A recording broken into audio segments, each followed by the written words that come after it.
શું નામ છે તમારું? ગોબરભાઈ. ગોબરભાઈ. કયું ગામ છે? અકવાડા. અકવાડા. જિલ્લો ભાવનગર. શેનો પ્રોબ્લેમ છે? લકવાનો. લખવાનું કેટલા સમયથી? 3 મહિને. હા. અત્યારે હવે કેવી ડૉક્ટરને બતાવ્યું છતાંય ફરક નથી પડ્યો. અત્યારે કેમ છે? તમને સારું લાગે છે? હા. હાથમાં ફેર છે? બરોબર છે. હાથના આંગળા અત્યારે સીધા છે તમારા? અત્યારે તમે હાલી ચાલી શકો છો? જુઓ જોઈ, હાલો જોઈ. અહીંયા હનુમાનજી મહારાજ રોગનો ઉપચાર કરે છે. 1000 વર્ષથી આ મંદિર જૂનું છે.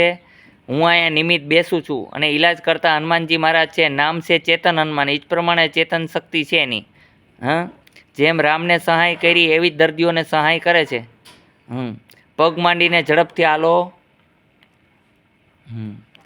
આંગળા સીધા છે, જોઈ લ્યો છે ને. અત્યારે કોઈ વાંકા વળતા નથી. અત્યારે પગ માંડીને હાલે છે ભાઈ. બરોબર છે. 3 વખત આવવું પડશે. હા, પેરેલિસનો હુમલો જે છે તે દૂર થઈ જશે 15 દિવસમાં. એકદમ હતા એવા થઈ જશો. આ મારી ગેરંટી છે. હો ને? અત્યારે સારું છે ને? 15 દિવસ પછી આવવાનું. હા, 5 દિવસ પછી આવવાનું. એવું 3 વખત 5-5 વખત આવશો એટલે રેડી થઈ જશો. 15 દિવસ પછી, 5 દિવસ પછી પાછું આવવાનું. વળી પાછું 5 દિવસ પછી આવવાનું. એટલે 2 વખતમાં જ રેડી થઈ જશે. પણ છતાંય 3 વખત આપું છું. હો ને? કારણ કે એને જે પોઈન્ટ કરી દેશું, જે માલિશ કરવાનું મારું તેલ છે એ આપીશ. એને કારણે કોઈ પણ પ્રકારનો લકવા હોય તો જડ મૂળમાંથી દૂર થઈ જશે. થાય એટલું એને લસણનું શાક, બાજરાનો રોટલો ખવડાવો. બરોબર છે. ઠંડુ પદાર્થ કાંઈ ન દેવું. સારું છે ને અત્યારે? બોલો જય હનુમાન.